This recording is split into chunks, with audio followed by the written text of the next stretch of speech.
In the dusty streets of Dry Hollow, 1887, a desperate cowboy named Elias Boone limped up to the grandest mansion in town. His boots were worn thin, his pockets empty, but his heart carried a burden heavier than any saddle. Inside that mansion lived Beatrice Langford, daughter of the railroad baron who owned half the territory. She had everything money could buy, yet felt trapped by the golden cage of her father's expectations. When Elias knocked on her door that fateful evening, he carried with him an impossible request that would shake the very foundations of their worlds. His dying sister needed expensive medical treatment he couldn't afford, and Beatrice faced an arranged marriage she couldn't escape. But what secret was Elias hiding that made this one-day marriage proposal so dangerous? Before we jump back in, tell us where you're tuning in from. And if this story touches you, make sure you're subscribed, because tomorrow I've saved something extra special for you. The sun had long since painted the western sky in shades of amber and rust when Elias Boone finally summoned the courage to approach the Langford estate. Dry Hollow stretched behind him like a weary old dog settling in for the night. It's wooden. Buildings casting long shadows across the dirt roads that had seen more horses than carriages, more dust than dreams. This was a town caught between two worlds, the fading frontier where men lived by the strength of their backs and the honesty of their word, and the coming age of steel rails and industrial fortunes that promised to change everything. The Langford mansion stood like a monument to that changing world, its 3 stories of painted white wood and wraparound, porches declaring prosperity in a land where most folks were grateful for a roof that didn't leak. Gas lamps flickered in the windows, casting a warm glow that spoke of comfort and security, things that had become as foreign to Elias as the fancy parlor furniture he glimpsed through the lace curtains. Elias paused at the wrought iron gate, his calloused hand resting on the cold metal as he gathered himself. His reflection stared back from the polished brass nameplate, a man of 32 who looked older, weathered by sun and hardship, his dark hair showing premature threads of silver at the temples. The limp in his left leg, a parting gift from an Apache lance 3 years past, had grown more pronounced as the evening grew cool. He wore his best clothes, a clean white shirt, pressed trousers, and a coat that had seen better days, but was mended with care. His boots, though worn, were polished to a modest shine. A man might be poor, but he needn't look defeated. The weight of the worn leather journal in his coat pocket pressed against his ribs like a guilty conscience. Those pages held his deepest thoughts, his private struggles with the burden he now carried. More importantly, they contained the secret that made tonight's desperate mission both his only hope and his greatest shame. He'd written in that journal every day since Sarah had taken ill, documenting not just her decline, but his own growing desperation, his failed attempts to raise the money for her treatment, and the plan that had slowly formed in his mind like storm clouds gathering on a clear horizon. Sarah, his baby sister, though at 28 she'd laughed to hear him call her that. She'd been the light of their family since the day she was born, 15 years after him, when their parents had given up hope of more children. When fever and lung sickness had taken their mother and father within a year of each other, Sarah had been the reason Elias kept going. She'd made their little cabin a home, tending a garden that somehow coaxed vegetables from the stubborn soil, mending his clothes with threads of bright color that made him smile despite the hardships. Now she lay in that same cabin, growing thinner. Each day as the consumption ate away at her lungs. Dr. Hammond had been clear.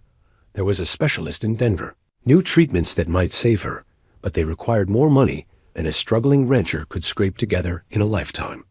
$500 might as well have been $5,000 to a man whose best year had brought in barely enough to pay for seed and supplies. The irony wasn't lost on him that he stood now before the home of the richest family in 3 counties. A man with empty pockets seeking help from people who probably spent more on a single dinner party than he'd see in a year. But desperation makes philosophers of simple men, and Elias had reasoned through every other possibility until only this remained. Through the mansion's windows, he could see movement servants preparing for dinner, the soft glow of electric lights that still seemed like magic to someone accustomed to oil lamps and candles. Somewhere in those rooms lived Beatrice Langford, 26 years old, and, by all accounts, as beautiful as she was intelligent. More importantly for his purposes, she was unmarried and facing pressures of her own. He'd heard the talk in town, the way conversations quieted when certain topics arose. Miss Langford was expected to marry Preston Whitmore, son of another railroad. Family, a union that would merge two fortunes and solidify the Langfords' position in the territory's growing industrial empire.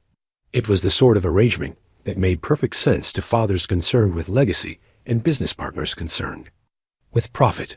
What it meant to the young woman involved was a question that kept different sorts of people awake at night. Elias had seen Preston Whitmore on his visits to town, a soft man in expensive clothes who carried himself with the casual arrogance of someone who'd never known want or uncertainty. The kind of man who looked through working folks as if they were part of the scenery, neither worth notice nor consideration. Elias suspected that Miss Langford, raised by a father who'd built his fortune through determination and sharp dealing, might have thoughts of her own about such an arrangement. It was that suspicion, combined with his own desperate circumstances, that had led to the audacious plan now tucked away in his journal.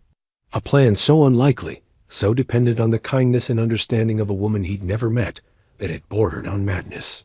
Yet here he stood, because sometimes madness was the only sane response to impossible circumstances. The evening air carried the scent of roses from the mansion's garden, a reminder of the careful cultivation that money could provide. His own land, inherited from his parents, consisted of scrub grass and rocky soil that barely supported a small herd of cattle. He'd worked it honestly for years, never quite getting ahead, but never falling too far behind, until Sarah's illness had changed everything. Now the ranch felt less like a home and more like a weight around his neck, its modest value insufficient to fund the medical care his sister needed. Mrs. Chun, the Langfords' housekeeper, had been kind when he'd made inquiries in town, a Chinese woman who'd found her way to Dry Hollow during the railroad construction. She'd built a reputation for discretion and competence that made her invaluable to the territory's wealthier families. She'd confirmed what he'd hoped, that Miss Langford often walked alone in the evenings, that she had a reputation for kindness to those less fortunate, and that she seemed less than enthusiastic about her pending engagement. Tom Rodriguez, his closest friend and one of the few people who knew the full extent of Sarah's condition, had called him loco when he'd outlined his plan. Tom, who'd served alongside him in the cavalry and understood both honor and desperation, had nevertheless shaken his head in disbelief. "Elias, my friend, you're talking about asking a woman you've never met to marry you for a day. Rich folks don't work that way. They've got lawyers and contracts and reputations to consider." But Tom hadn't sat beside Sarah's bed night after night, listening to her labored breathing and knowing that each day brought her closer to a death that money, the right amount of money, applied in the right way, could prevent. Tom hadn't held her hand while she apologized for being a burden, as if her life were somehow less valuable because it came with a cost they couldn't afford. The plan was simple in its desperation. Certain medical treatments and insurance policies required a married woman to have her husband's consent and financial backing. If Miss Langford would agree to a marriage of convenience, one day only, purely for legal and medical purposes, Sarah could receive the treatment she needed under the umbrella of the Langford family's resources and connections. It would cost Miss Langford nothing but a few hours of her time and the temporary inconvenience of a legal arrangement that could be quickly dissolved. In return, Elias would. What could a poor cowboy offer the daughter of a railroad baron? The question had tormented him for weeks as the plan took shape.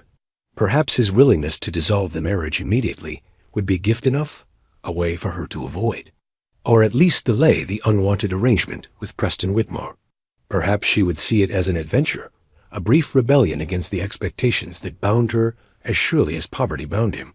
Or perhaps she would have him thrown off property for his presumption. The sound of a door opening somewhere in the house brought him back to the present moment. Light spilled across the porch as someone stepped outside, and Elias felt his heart begin to race.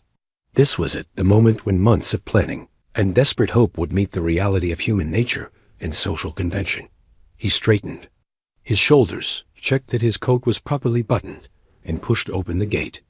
The hinges whispered softly, a sound that seemed loud in the evening quiet. His boots clicked against the stone pathway that led to the front porch, each step carrying him further from the world he knew and closer to a conversation that would determine not just his sister's fate, but the direction of his own life. As he climbed the steps to the porch, Elias could hear voices from inside, the refined tones of people accustomed to comfort and certainty. Soon he would be among them, a rough man in a refined world, asking for something that no reasonable person should expect to receive. But love for his sister had carried him this far, and it would carry him through whatever came next. The brass knocker felt heavy in his hand as he prepared to announce himself to a world that had no reason to care about his troubles. In his pocket, the journal pressed against his ribs, a reminder of all the words he'd written in preparation for this moment, all the arguments and explanations and desperate pleas he'd rehearsed in the privacy of his cabin. But when the door opened and he found himself face to face with destiny, all those carefully planned words would matter less than the simple truth of two people recognizing something unexpected in each other's eyes. The door opened before Elias could complete his knock, revealing a middle-aged man in formal butler's attire, whose expression shifted from polite inquiry to obvious disapproval in the space of a heartbeat. The butler's gaze traveled from Elias's weather-beaten hat to his worn boots, cataloging every sign of his modest circumstances with the practiced eye of someone trained to distinguish between those who belonged in such surroundings and those who most decidedly did not. "I'm afraid the servant's entrance is around back," the butler said, his voice carrying the crisp authority of someone accustomed to maintaining the social order. "If you're seeking employment, you'll need to return during daylight hours and speak with Mrs. Chun." Elias removed his hat, revealing hair that, while clean, bore the permanent marks of a man who spent his days under the open sky.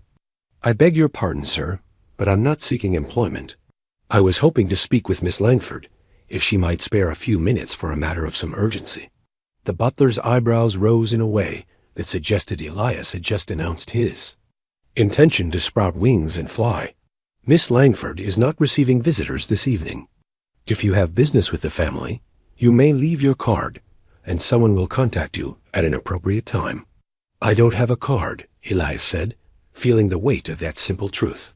In his world, a man's word and a firm handshake served purposes that apparently required printed formalities in this one. "But I assure you, the matter is urgent and concerns the welfare of someone very dear to me. I wouldn't presume to disturb the family's evening if there were any other way." The butler's expression made it clear that he'd heard such claims before and found them uniformly unconvincing. He began to close the door, but a voice from within the house stopped him. "Alfred, who is it?" The voice was cultured, unmistakably feminine, and carried a note of curiosity that seemed at odds with the formal atmosphere of the household. "I thought I heard someone at the door." "It's no one of consequence, Miss Beatrice. A local man with some manner of business, he claims. Is urgent. I was just explaining our protocols for Alfred." The voice was closer now, and Elias could hear footsteps on what sounded like marble flooring. "How many times have I asked you not to turn people away without at least discovering what they need, especially when they've taken the trouble to come all this way in the evening?" The butler stepped aside with obvious reluctance as a woman appeared in the doorway, and Elias felt his carefully rehearsed words scatter like leaves in a strong wind. Beatrice Langford was indeed beautiful, but not in the delicate, ornamental way he'd expected from the daughter of wealth. Her beauty was more substantial, intelligent eyes, the color of deep water, auburn hair that caught the lamplight with hints of gold and copper, and a bearing that suggested strength rather than mere refinement. She wore a simple evening dress of deep blue silk that somehow managed to be both elegant and practical, and when she looked at him, he had the unsettling sensation that she was seeing more than his worn clothes in uncertain circumstances. "Good evening," she said, her voice warmer than her butler's had been. "I'm Beatrice Langford. Alfred says you have urgent business?" Elias struggled to find his voice, acutely aware that the next few minutes would determine whether his desperate plan had any chance of success. "Miss Langford, my name is Elias Boone. I realize this is highly irregular, and I apologize for disturbing your evening, but I find myself in circumstances that leave me no choice but to seek your help in a matter. That may sound unusual. Something in his tone must have conveyed the genuine nature of his desperation, because her expression softened slightly. What sort of help, Mr. Boone? Behind her, Alfred made a sound that suggested he strongly disapproved of this entire conversation, taking place on the front porch where neighbors might observe. Beatrice seemed to come to the same conclusion. Perhaps you'd better come inside, she said, stepping back to allow him entry. We can speak in the front parlor. Alfred's expression suggested that allowing this dusty cowboy into the formal parlor ranked somewhere between treason and sacrilege. But he stepped aside with the resigned air of a man who'd learned to pick his battles with his employer's headstrong. The interior of the mansion was even more impressive than Elias had imagined.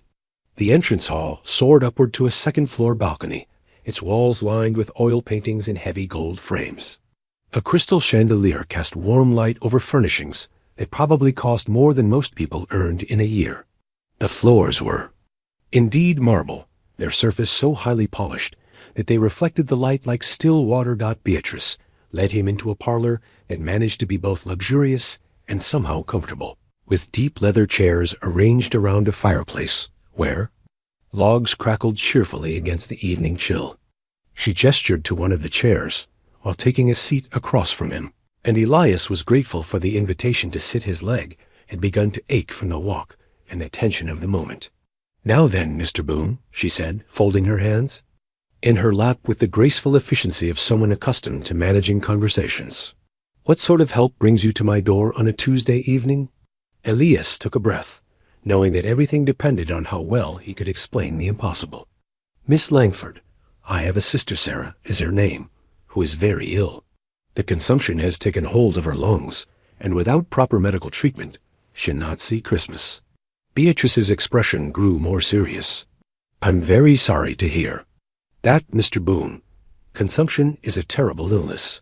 Have you consulted with Dr. Hammond in town? I have, and he's been as helpful as his resources allow. But he's told me frankly that Sarah needs treatment from a specialist in Denver. New methods that might save her life, but require resources that are beyond my current means. He saw understanding dawn in her eyes, followed by what looked like sympathy.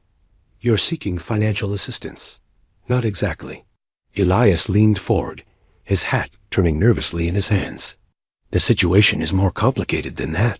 The treatments Sarah needs, the insurance policies that would cover them, they require certain legal arrangements that a single man cannot provide. Specifically, they require. He paused, knowing how his next words would sound. They require a married man with sufficient financial backing to guarantee payment. Beatrice's eyebrows rose slightly, but she didn't interrupt. Miss Langford, I've heard it said around town that you're facing an engagement you may not entirely welcome. I also understand that you're a woman of compassion who's known for helping those in need when circumstances allow. Mr. Boone, she said carefully, I'm not certain I understand what you're suggesting. Elias set his hat on the small table beside his chair and looked directly into her eyes. I'm suggesting a marriage of convenience, Miss Langford. One day only, purely for legal and medical purposes. Long enough to establish the legal standing required for Sarah's treatment, then dissolved immediately thereafter. The silence that followed stretched between them like a tightrope. Elias could hear the clock on the mantelpiece ticking, the distant sounds of servants preparing dinner, his own heartbeat pounding in his ears. He'd set it the impossible request that had driven him to her door. Now everything depended on how this remarkable woman would respond to a proposal that defied every convention of their time and place. Beatrice studied his face with an intensity that made him feel as if she were reading his character like the pages of a book. When she finally spoke, her voice was thoughtful rather than shocked. You're asking me to marry you for one day to save your sister's life? Yes, ma'am. And in return? This was the question Elias had dreaded, because the honest answer revealed just how little he had to offer. In return, Miss Langford, I would dissolve the marriage immediately and make no further claims on your time or attention. I realize it's presumptuous of me to suggest that such an arrangement might serve your purposes as well, but I've heard that your upcoming engagement is perhaps not entirely of your choosing. A flash of something surprise, perhaps, A recognition crossed her features. "You've certainly done your research, Mr. Boone. I apologize if I've overstepped. I'm not usually given to such bold actions, but Sarah is all the family I have left, and I'd do anything to save her life. Even something as desperate as this." Beatrice rose from her chair and walked to the window, gazing out at the evening landscape. When she turned back to face him, her expression was unreadable. "Tell me about your sister, Mr. Boone. What sort of person is she?" The question surprised him, but he answered readily. "Sarah is the finest person I've ever known. She's got a way of finding something good in every situation, no matter how difficult. When our parents passed, she could have married any number of young men who were courting her, could have had an easier life. Instead, she stayed to help me work the ranch and take care of the household. She reads everything she can get her hands on, knows more about poetry and literature than most educated folks. She's been teaching the local children to read when their parents can spare them from chores. She sounds remarkable. She is. And she deserves a chance to live, to marry someday, and have children of her own, to see what the world might hold. For her, all she needs is the right treatment, and she could have years ahead of her."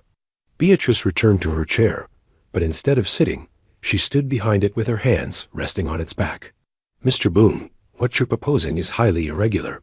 It would require careful legal arrangements, absolute discretion, and a degree of trust between strangers that some might consider foolish." Elias felt his heart sink. She was preparing to refuse him, and he couldn't blame her. The request was outrageous by any reasonable standard.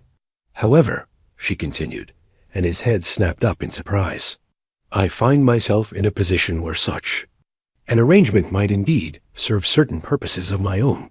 My father is pressuring me to marry Preston Whitmore, man I neither love nor respect, for reasons that have everything to do with railroad mergers and nothing to do with my happiness or well-being."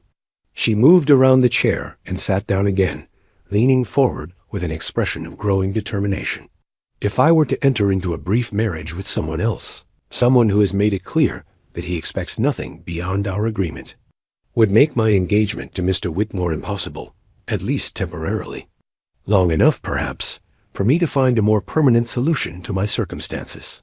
Elias stared at her, hardly daring to believe what he was hearing. "Are you saying—" "I'm saying yes, Mr. Boone. I'll marry you for one day if it will save your sister's life and provide me with a respite from my father's matchmaking efforts." Relief flooded through him so suddenly that he felt lightheaded. "Miss Langford, I don't know how to thank you. This means everything to me, to Sarah, ... "Don't thank me yet," she said with a slight smile that didn't quite hide the uncertainty in her eyes. "We'll need to work out the details very carefully. The marriage will need to be legal and properly documented for medical purposes, but we'll also need to ensure it can be dissolved quickly and quietly. And Mr. Boone?" "Yes, Mom?" "If we're going to be married, even briefly, you should probably call me Beatrice." As Elias looked into her eyes, seeing kindness, intelligence, and perhaps a hint of the same desperate courage that had brought him to her door, he realized that his simple plan to save his sister's life had just become infinitely more complicated, because somewhere between her agreement to help him and her invitation to use her given name, he'd begun to suspect that one day might not be nearly enough. The next morning arrived with the kind of crystalline clarity that made the mountains seem close enough to touch, though Elias felt as if he were moving through a dream where familiar things had taken on strange new meanings. He sat at the small wooden table in his cabin, staring at the marriage certificate template that Beatrice, he was still getting used to thinking of her by her given name, had given him the night before.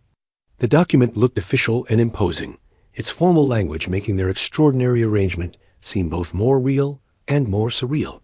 Sarah stirred in the bed across the room, her breathing labored but steady. She'd been having a good morning, alert enough to tease him about his distracted state and ask pointed questions about where he'd gone the previous evening.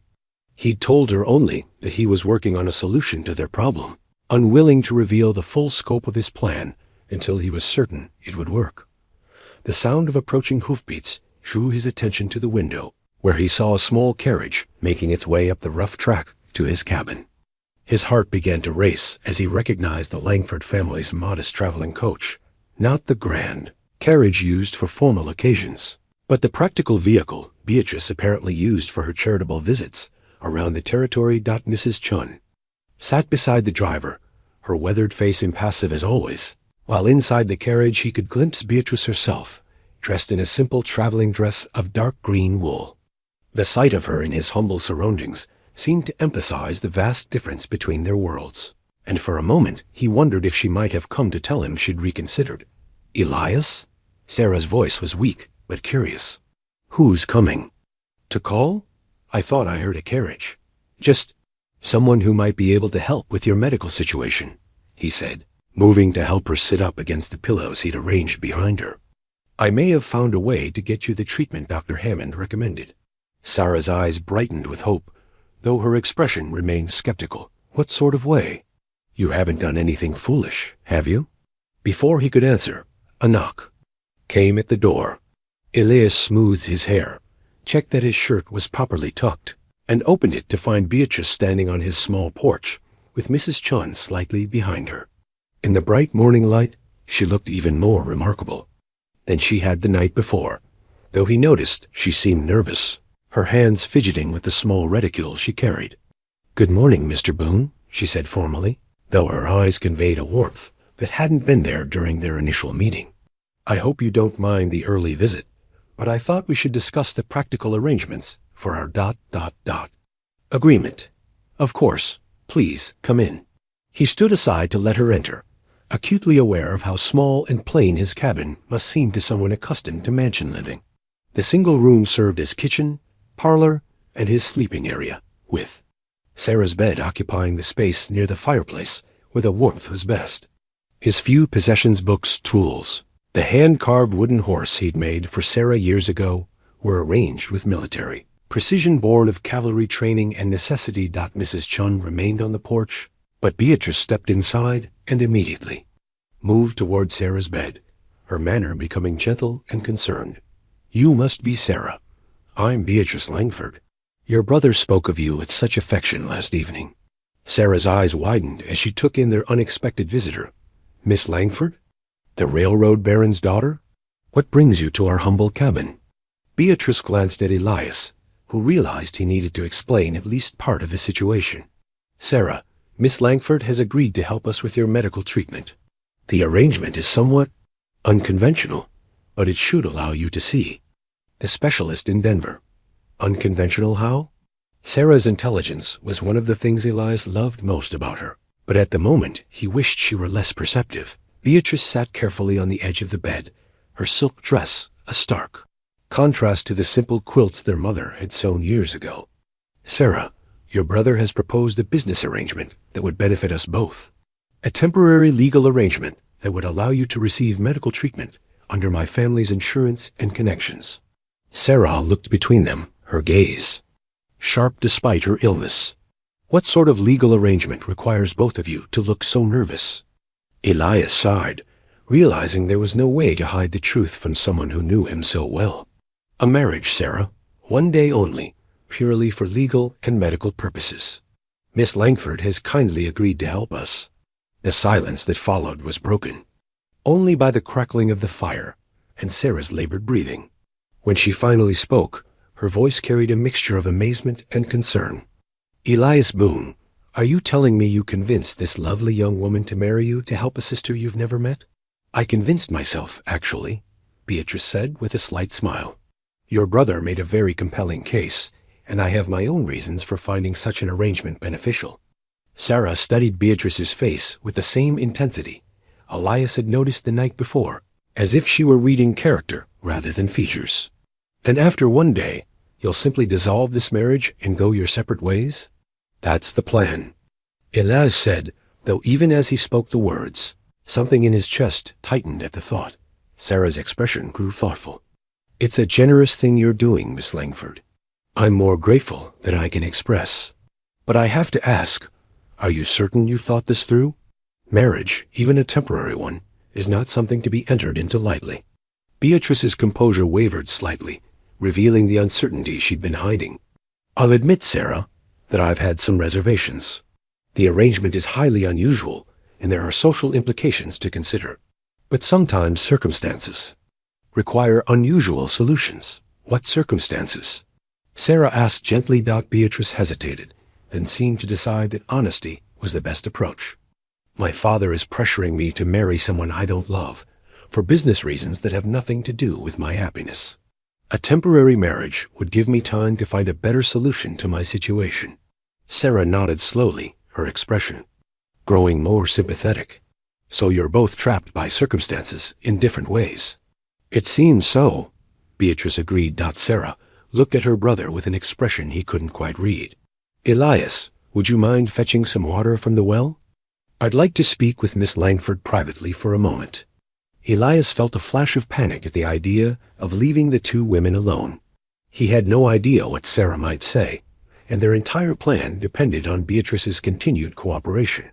But Sarah's tone brooked no argument, and he could hardly refuse such a simple request. Of course, he said, taking the water bucket from its hook by the door. I'll just be a moment. Outside, Mrs. Chun sat in the carriage, her expression unreadable as always. She nodded politely as he passed, but said nothing. The well was only a short distance from the cabin, but as he worked the handle to bring up the bucket, he found himself straining to hear voices from inside. The thick log walls prevented him from making out words, but he could hear the low murmur of conversation. When he returned, both women looked up with expressions that seemed somehow more settled than when he'd left. Sarah appeared less concerned, while Beatrice looked more determined, as if some internal conflict had been resolved. Everything all right? He asked, setting the bucket by the washstand. Miss Langford and I have had a very illuminating conversation, Sarah said with a slight smile. I believe your plan may work very well indeed. Beatrice rose from the bed, smoothing her skirts. We should discuss the practical details. The ceremony will need to take place tomorrow morning. I've arranged for Pastor Williams to meet us at the small chapel outside town at sunrise. Mrs. Chun will serve as witness, along with Dr. Hammond, whom I've already spoken with about the medical arrangements. Dr. Hammond knows about this? Elias asked. He understands that you'll be acquiring the legal status necessary for Sarah's treatment. The details of how that status is achieved are not his concern, as long as the proper documentation is provided. Elias felt a flutter of anxiety at how quickly everything was moving. And after the ceremony? We'll need to complete the insurance paperwork and schedule Sarah's consultation with the specialist. I've already sent a telegram to Denver. Dr. Morrison can see her next week if we can arrange transportation. The efficiency with which Beatrice had organized everything was impressive, but it also made their arrangement feel more real and more temporary at the same time. This was clearly a business transaction to her, managed with the same competence she probably brought to all her charitable endeavors. There's one more thing, Beatrice said, her tone becoming more serious. My father doesn't know about this arrangement yet. I'll need to tell him after the ceremony, when it's too late for him to interfere. That means we'll need to be prepared for some unpleasantness from both my family and Preston Whitmore. I don't want to cause trouble for you, Elias said. You won't be causing it. You'll simply be providing me with an excuse to delay trouble. That was already coming.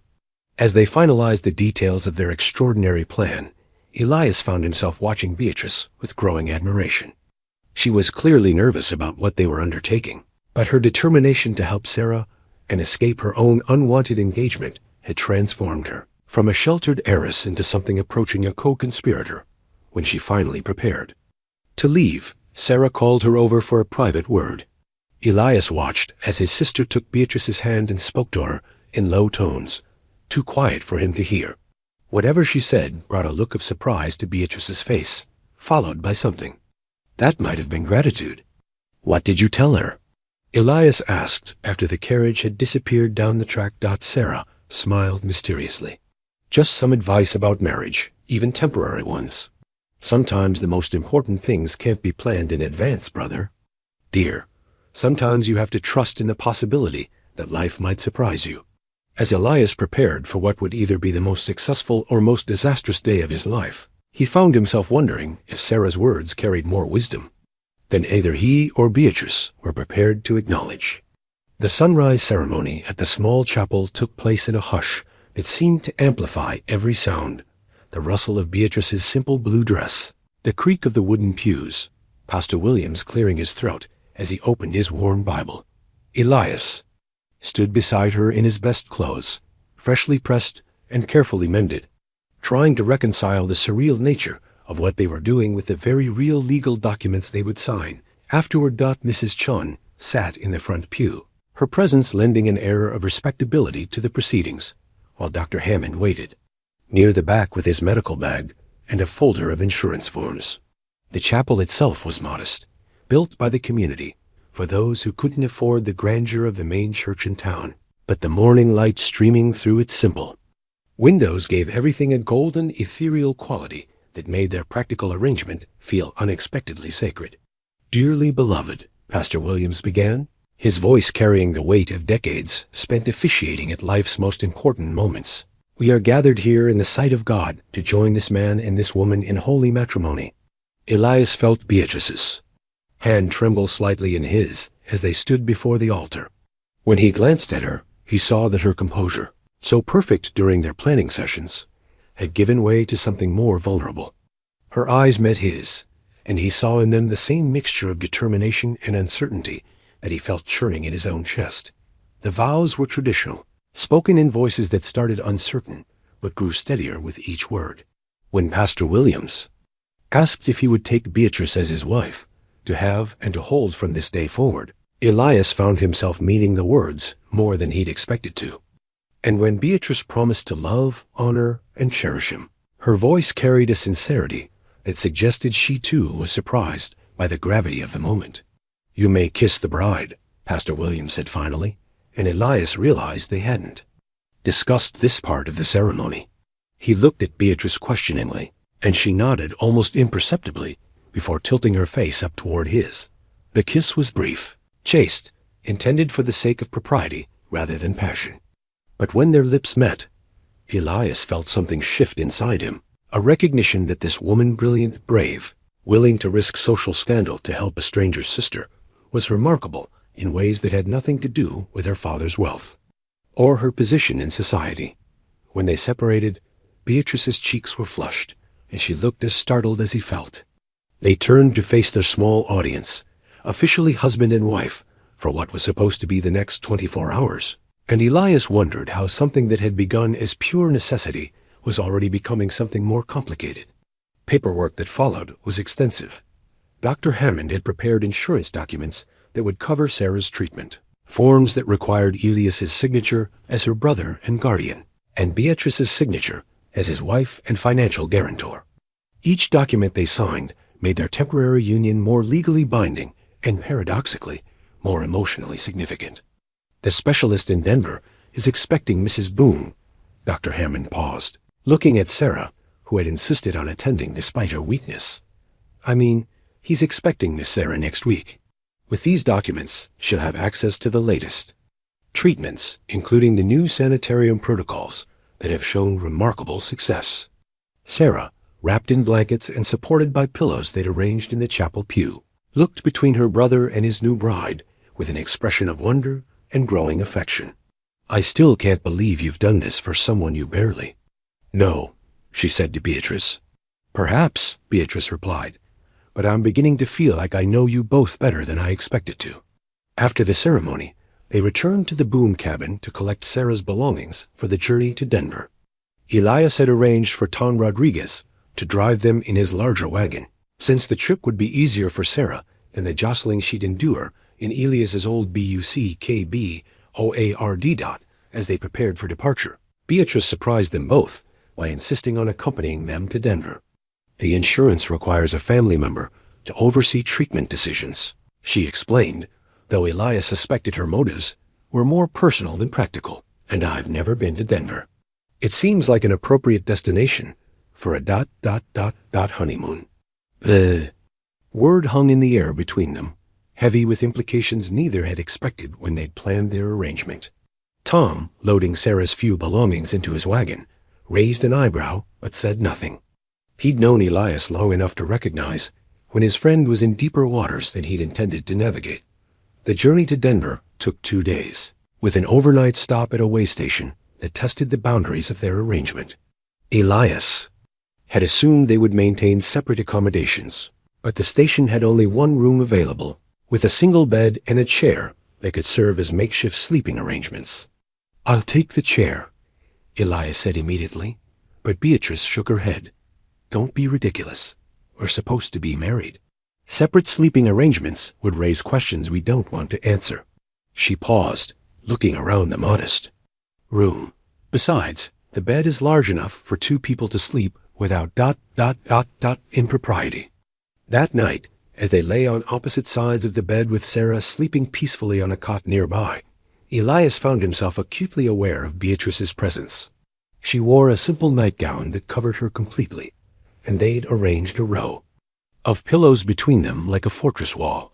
But he could hear her breathing, sense the warmth of her body, feel the subtle movement of the mattress when she shifted position. "Elias?" she whispered into the darkness. "Yes? Are you having second thoughts about this?" He considered the question carefully. The honest answer was complicated, because while he wasn't having second thoughts about helping Sarah, he was definitely having unexpected thoughts about the woman lying beside him. About helping Sarah? Never. About the rest of it, ... He paused, searching for words that would be honest without being presumptuous. "I find myself wondering if one day will be enough." He felt her go very still beside him. "Enough for what?" "To properly thank you for what you've done. To understand why someone with every advantage in life would risk social scandal to help strangers. To..." He stopped himself before he could say something that might make her uncomfortable. "To what?" "To know you," he said finally. "Really know you, not just the arrangement we've made." The silence stretched between them, broken only by Sarah's steady breathing and the distant sounds of other travelers settling in for the night. When Beatrice finally spoke, her voice was softer than he'd ever heard it. "I've been wondering the same thing. About you, I mean. You're not what I expected when I agreed to this plan." "What did you expect?" "Someone more. Mercenary, I suppose. Someone who would see this as purely transactional. But you're not like that, are you? You genuinely care about people, even people you've just met." Elias turned slightly toward her voice, though he couldn't see her face in the darkness. "Is that a problem?" "I don't know," she admitted. "It makes everything more complicated than I planned for." The next morning brought them to Denver, where the specialist Dr. Morrison confirmed Dr. Hammond's diagnosis, but offered hope in the form of new treatments that might arrest Sarah's condition and even restore much of her health. The procedures would take several weeks, requiring Sarah to remain in Denver under medical supervision. As they settled Sarah into the sanitarium. Modern facility with electric lights and the latest in medical equipment. Elias found himself facing the reality that their one-day marriage had already extended beyond its original scope. More troubling still, he was discovering that he didn't want it to end. Beatrice seemed to be wrestling with similar feelings.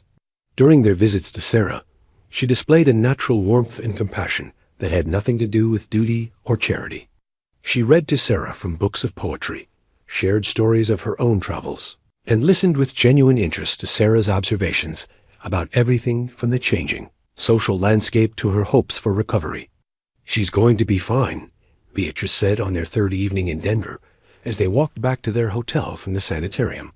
"Dr. Morrison says her response to treatment is better than expected. Thanks to you," Elias said. "I can never repay what you've done for us." Beatrice stopped walking and turned to face him under the glow of a gas street lamp. "What if I don't want repayment? What if I want something else entirely? What do you want?" She looked at him for a long moment, her expression vulnerable in a way he'd never seen before. "I want to know what happens if we don't dissolve this marriage tomorrow. I want to see where this leads, even though it terrifies me." Elias felt his heart begin to race. Beatrice ... "I know we agreed to one day. I know this wasn't supposed to become real. But it has become real, hasn't it? At least for me." "Yes," he said simply. "For me too." As they stood there in the Denver street, looking at each other with new understanding, Elias realized that their carefully planned arrangement had become something neither of them had anticipated. What had begun as desperation and convenience was transforming into something that felt dangerously close to love. The question now was whether they had the courage to let it continue, despite all the obstacles that stood in their way. Their return to Dry Hollow 3 days later came with the weight of unspoken decisions, and the knowledge that their one-day arrangement had already stretched far beyond its original boundaries. Sarah remained in Denver under Dr. Morrison's care, her treatment progressing better than anyone had dared hope, but her absence left Elias and Beatrice alone together in a way that made their changed relationship impossible to ignore without the photograph. Elias kept on his small mantelpiece himself in cavalry uniform, with his late parents seemed to watch them as they sat at his kitchen table, sharing a simple meal of bread, cheese, and preserved fruit that Beatrice had insisted on preparing. She moved through his modest kitchen with surprising competence, her expensive dress protected by one of Sarah's aprons, and Elias found himself mesmerized by this glimpse of what domestic life with her might be like. "You're staring," she said, without turning around, though he could hear the smile in her voice. "I'm trying to reconcile the woman who organized a medical miracle in 3 days with the one who's currently darning my shirt." Beatrice looked up from the mending in her lap, needle poised in mid-stitch. "Perhaps you don't know me as well as you think you do. Perhaps I'd like to know you better." The words hung between them like a bridge. Neither was quite ready to cross. Their marriage might have been born of convenience, but the feelings developing between them were becoming inconveniently real. Each shared meal, each conversation that revealed new depths to the other's character, each moment when their hands brushed accidentally, all of it was building into something that felt too significant to dismiss when their 24 hours expired. A knock at the door interrupted the growing intimacy of the moment. Elias opened it to find Tom Rodriguez, hat in hand and expression troubled. "Sorry to disturb you, amigo, but we've got a problem. Preston Whitmore was in town today, asking questions about your trip to Denver, and he wasn't asking politely." Beatrice rose from her chair, her face growing pale. "What sort of questions?" "The sort that suggest he knows about your marriage," Tom said grimly. "He was at the hotel, talking to the clerk about who accompanied you on your journey. He also visited Pastor Williams." Elias felt his stomach drop. They'd known this moment would come when Beatrice's father and her intended fiancé learned about their arrangement, but he'd hoped for more time to figure out how to handle the inevitable confrontation. "How much does he know?" Beatrice asked. "Enough to be furious," Tom replied. "He's been telling anyone who'll listen that you've been compromised by a fortune-hunting cowboy, and that he intends to rectify the situation." Beatrice sank back into her chair, her hands clasped tightly in her lap. "I should have anticipated this. Preston has always been possessive, even before our engagement was formally announced." "There's more," Tom continued reluctantly. "Your father received a telegram from someone in Denver. Word is he's on his way here, and he's bringing lawyers." The implications hit Elias like a physical blow. Beatrice's father wasn't just coming to retrieve his daughter. He was coming armed with legal documentation that could potentially invalidate their marriage, challenge the insurance arrangements for Sarah's treatment, and destroy everything they'd worked to accomplish. "I should go," Beatrice said quietly. "If I return home now, before he arrives, perhaps I can explain the situation calmly. Make him understand that this was necessary to help Sarah." "No." Elias's voice was sharper than he'd intended. "You're not going back there to face his anger. Alone. We're in this together. Elias, you don't understand what my father is capable of when he feels his authority has been challenged. He built his railroad empire by crushing obstacles, not negotiating with them, and we'd better be prepared for a fight." That evening, as they waited for the storm to break, Elias and Beatrice found themselves drawn into the kind of deep conversation that revealed the foundations of character. Sitting by the fireplace, sharing the warmth of the flames and the intimacy of honest words, they began to understand each other in ways that went far beyond their original practical arrangement. "Tell me about your parents," Beatrice said, nodding toward the photograph on the mantel. Elias followed her gaze to the faded image of his younger self, flanked by a weathered man and a woman whose eyes held the same gentle strength he saw in Sarah. They were good people. Simple people, I suppose some would say, but they understood what mattered. "My father fought in the war between the states came home changed, but determined to build something better. My mother could make a feast from prairie grass and hope, and somehow convince you it was the finest meal you'd ever eaten. They'd be proud of what you've done for Sarah. I hope so. He paused, studying Beatrice's face in the firelight. What? About your mother? You never speak of her. Beatrice's expression grew distant. She died when I was 12.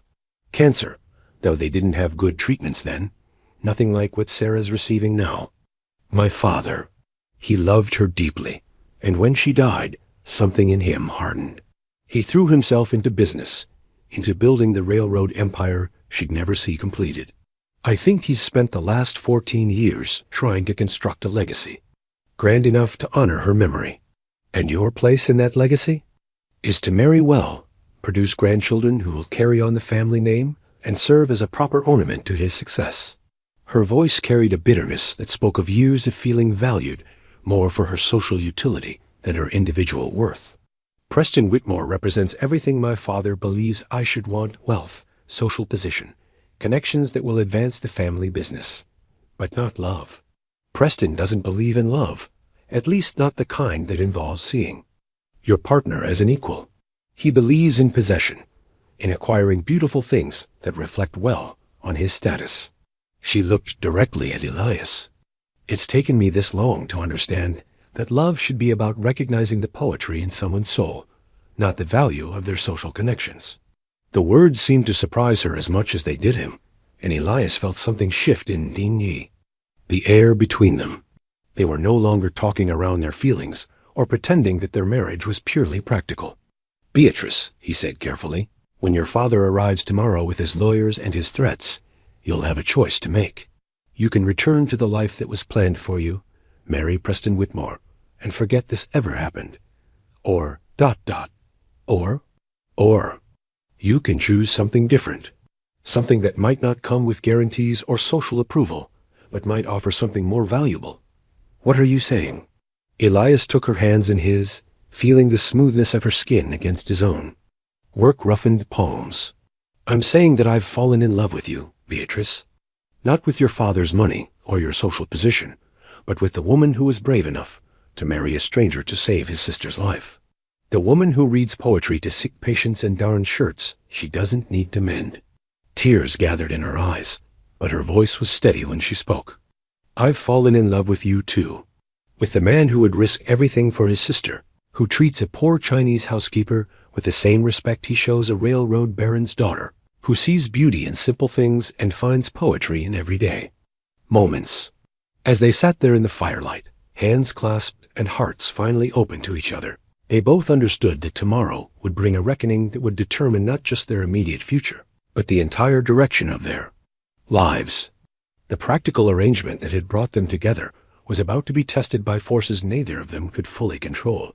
But tonight, in the warmth of his simple cabin with honest words finally spoken between them, they had something worth fighting for. Something that transcended social expectations and practical considerations. Something that felt, for the first time in either of their lives, like the beginning of true happiness. The question was whether they would have the courage to fight for it when the world tried to tear it away. The confrontation came with the dawn, announced by the thunderous approach of multiple carriages and the sharp commands of men accustomed to having their orders followed without question. Elias had been awake since before sunrise, standing at his window and watching the eastern horizon for signs of trouble. When the dust cloud appeared in the distance, he knew their brief respite was over. Beatrice stood beside him, her hand resting lightly on his arm, and together they watched her father's impressive entourage approach. The lead carriage was the Langford family's finest black, lacquer and brass fittings that gleamed even in the early morning light, followed by a second vehicle that undoubtedly carried the lawyers Tom had warned them about. A third carriage, smaller but no less elegant, completed the procession, and Elias suspected it carried Preston Whitmore himself.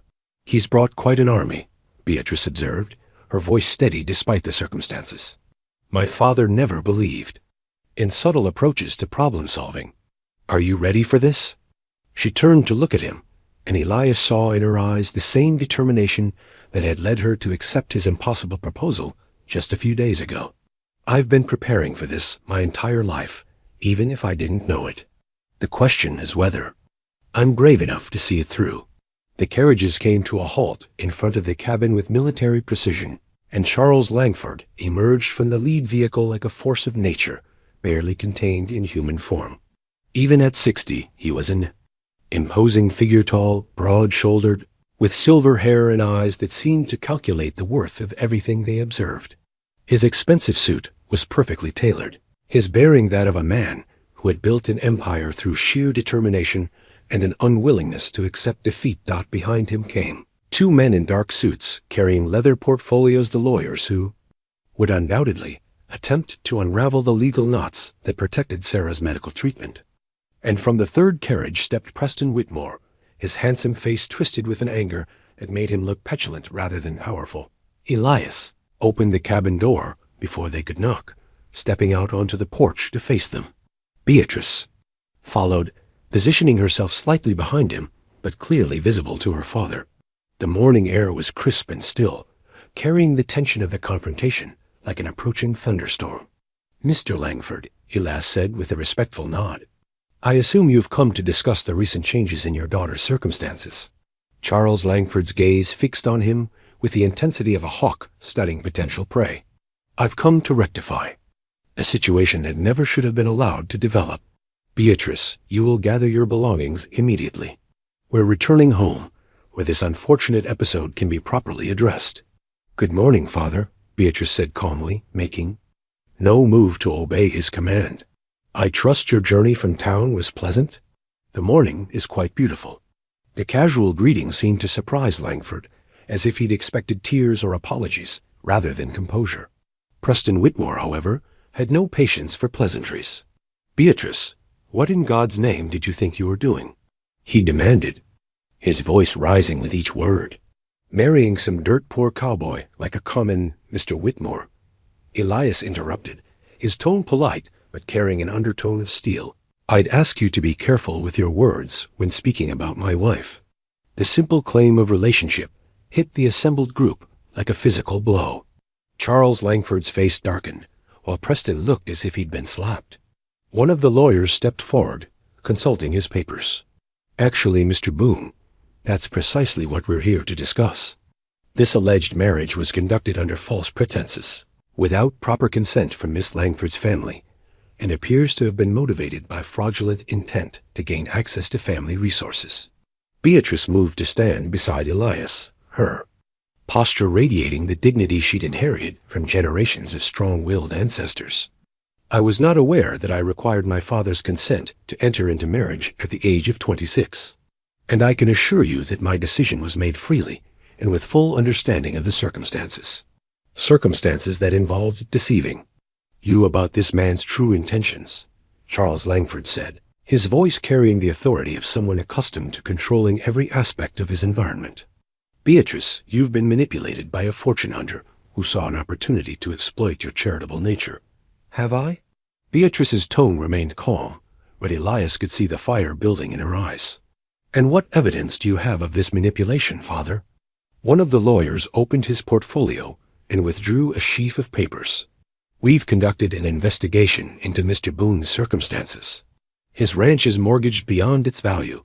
His sister's medical expenses have created debts he cannot possibly repay, and his financial situation is desperate enough to drive him to extraordinary measures. All of which," Beatrice replied, "was explained to me before I agreed to help. I entered into this arrangement with full knowledge of Elias's circumstances and my own reasons for finding it beneficial." Preston stepped forward, his face flushed with anger and wounded pride. "Your reasons?" "Beatrice, we had an understanding." "No, Preston, you and my father had an understanding. I was simply expected to comply with an arrangement made without consulting my feelings or preferences." The empty medicine bottle that had once held Sarah's laudanum sat on the porch railing where Elias had placed it that morning, a reminder of how fragile life could be and how much their arrangement had already accomplished. The sight of it strengthened his resolve to protect what they'd built together. "Mr. Langford," Elias said, addressing the older man directly, "I understand your concern for your daughter's welfare. Any father would share those feelings. But I think you're underestimating both Beatrice's intelligence and her strength of character. I'm not interested in your opinions about my daughter's character, Langford snapped. I'm interested in ending this farce before it causes irreparable damage to her reputation and my family's standing in the community. The only damage to my reputation, Beatrice said firmly, would come from allowing myself to be bullied into abandoning someone who has shown me more genuine respect and affection in a few days than I've received in years of your matchmaking efforts. The words hung in the morning air like a challenge thrown down at her father's feet. Charles Langford's expression grew even darker, while Preston looked as if he couldn't believe what he was hearing. Beatrice, her father said, his voice dropping to a more dangerous tone, you will come home with me now. This marriage will be annulled, and you will fulfill your obligations to Preston and this family. This is not a request, and if I refuse, then you will discover how thoroughly a determined man can complicate the life of someone who defies him. Mr. Boone's sister, for instance, might find her medical treatment suddenly unavailable if certain insurance policies were to be challenged in court. The threat hit Elias like a physical blow, but before he could respond, Beatrice stepped forward with a fury he'd never seen before. How dare you threaten an innocent woman's life to control my choices? How dare you use Sarah's illness as a weapon? Against me? I dare because I'm your father, and I know what's best for your future. This infatuation with noble poverty will pass, but the consequences of this reckless marriage could last a lifetime. Elias felt something cold and hard settle in his chest. He'd known this moment would come, when his love for Beatrice would be weighed against Sarah's life, when his desire for happiness would conflict with his duty to protect his sister. The choice seemed impossible, yet crystal clear. Mr. Langford, he said quietly, if dissolving this marriage is the price of ensuring Sarah's continued treatment, then I'll sign whatever papers your lawyers have prepared. Elias, no, Beatrice began, but he touched her hand gently. Sarah's life comes first, Beatrice. It has to. How noble, Preston said with a sneer. And how convenient that your nobility leads you directly to the outcome we desired. But Charles, Langford was studying his daughter's face with the sharp intelligence that had built his business empire. He saw something there that made him pause, a determination that reminded him, perhaps, of her late mother. There is, he said slowly, another possibility. Before Charles Langford could elaborate on his mysterious other possibility, the sound of approaching horses interrupted the tense confrontation. A single rider was approaching at considerable speed, his horse lathered with sweat and dust, suggesting urgent business that couldn't wait for normal social courtesies. The rider proved to be James Fletcher, a mining surveyor known throughout the territory for his expertise in mineral assessment and his reputation for absolute honesty. He dismounted near the assembled group, removing his hat respectfully, but with an urgency that suggested his news couldn't wait for proper introductions. Mr. Boone, he called out, his voice carrying across the morning stillness. I've been looking for you since yesterday. I have news about your land that requires immediate attention. Elias felt a flutter of unease. The last thing he needed in the middle of this confrontation was additional complications regarding his modest ranch. Mr. Fletcher, perhaps this could wait. No, sir, it cannot wait. Not when there are legal proceedings being threatened that could affect mineral rights and property ownership. Fletcher's gaze swept over the assembled lawyers and carriages. In fact, it appears my timing might be providential. Charles Langford stepped forward, his business instincts engaged despite his personal anger. What mineral rights? This is cattle country, not mining territory. Fletcher reached into his saddlebag and withdrew a leather portfolio, thick with documents and maps. That's where you're wrong, Mr. Langford. I've just completed a comprehensive survey of this section, commissioned by the Territorial Mining Authority. Mr. Boone, your property sits directly over one of the richest silver deposits discovered in this territory.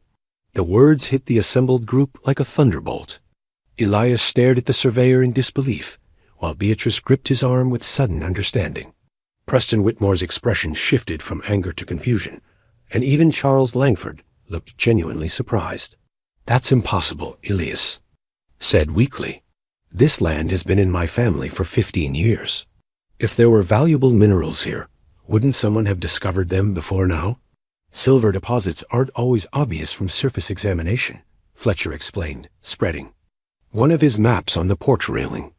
It often requires deep core sampling and chemical analysis to confirm their presence and extent. The Territorial Authority commissioned this survey as part of a broader mineral assessment program. He pointed to marks on the map that meant nothing to Elias, but seemed to fascinate Charles Langford.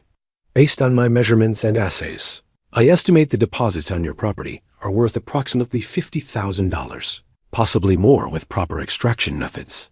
The silence that followed was broken only by Preston Whitmore's strangled exclamation of disbelief.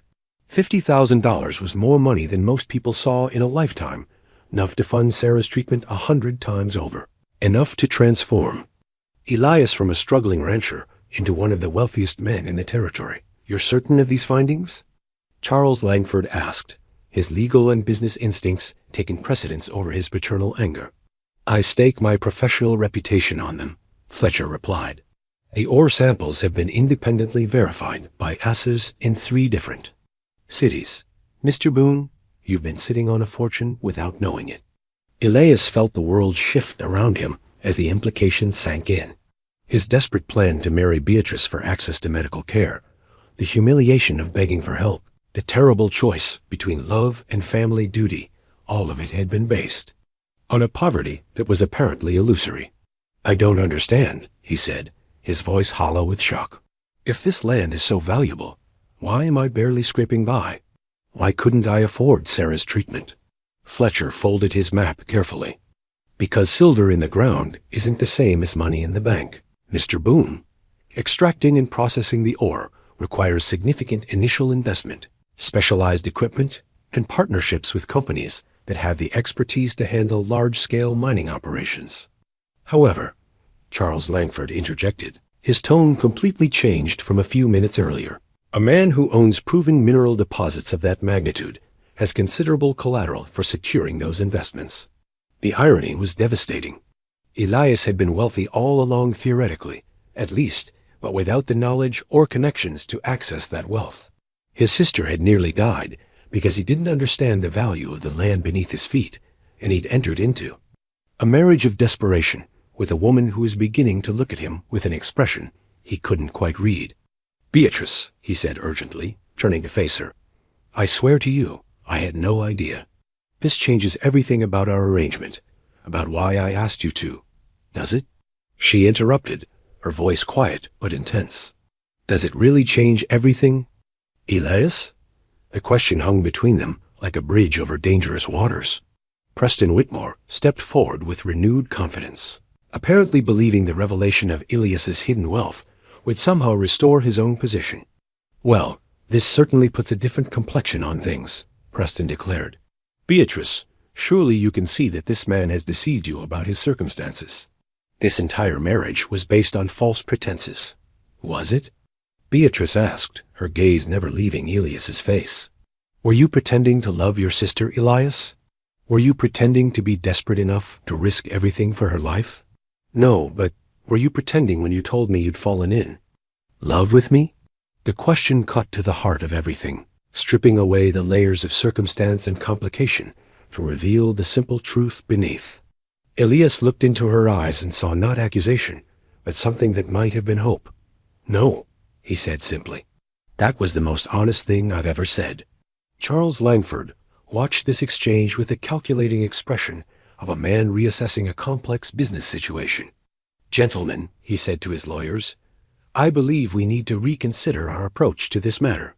Sir? One of them replied, clearly confused by the rapidly changing circumstances.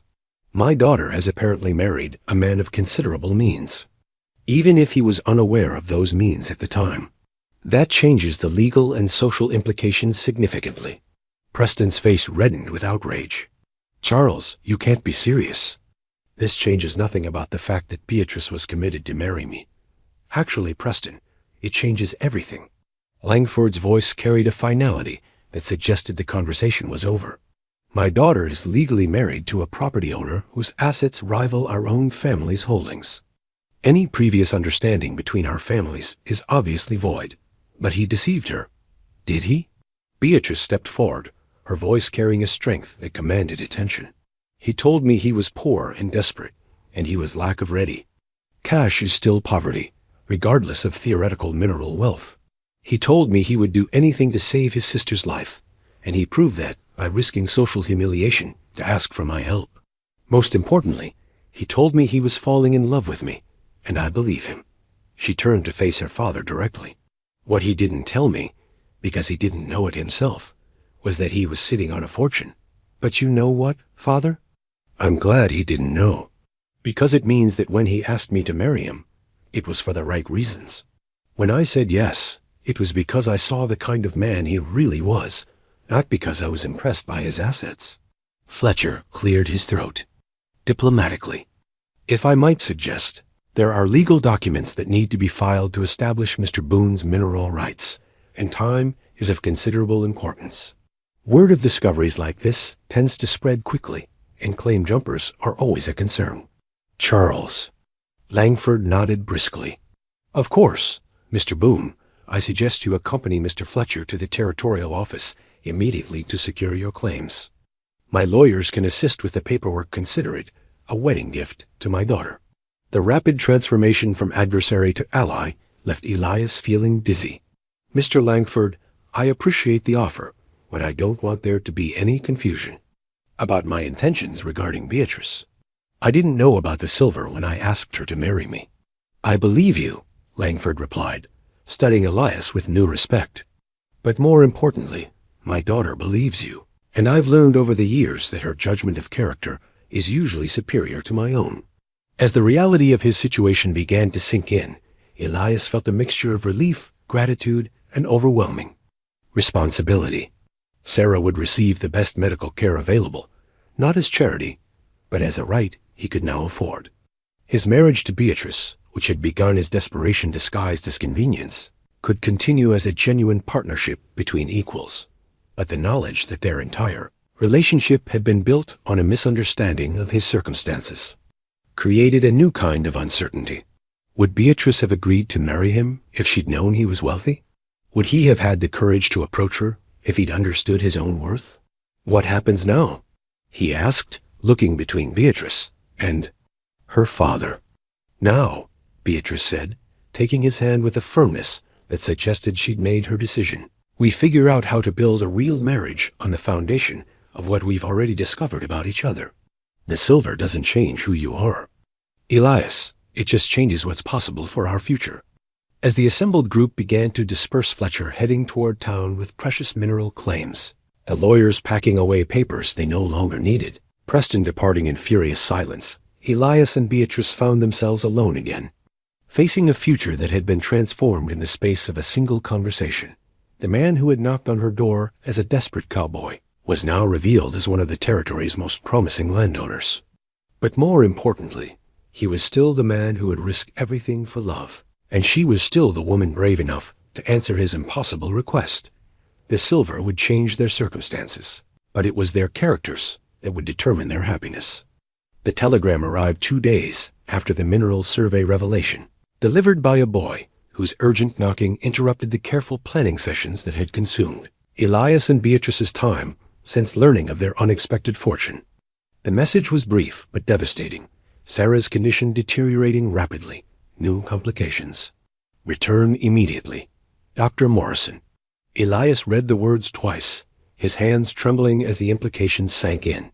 All their careful arrangements, all the hope that had sustained them through the confrontations and revelations of recent days, none of it would matter if Sarah slipped away while they focused on mineral rights and marriage complications. We leave for Denver immediately, Beatrice said, already moving toward the door before Elias could respond. Her decisive action reminded him why he'd fallen in love with her, not just her beauty or social position, but her ability to focus on what truly mattered when crisis demanded clear thinking. The journey back to Denver passed in a blur of dust, worry, and the kind of urgent travel that left no time for the comfortable conversations that had been developing between them. Tom Rodriguez drove his wagon harder than was wise, responding to Elias's obvious desperation with the loyalty of a true friend. Mrs. Chun, who had insisted on accompanying them, sat in stoic silence that somehow provided more comfort than words could have offered. They arrived at the sanitarium as the sun was setting, painting the sky in shades of rose and gold that seemed cruelly beautiful given the circumstances that had brought them there.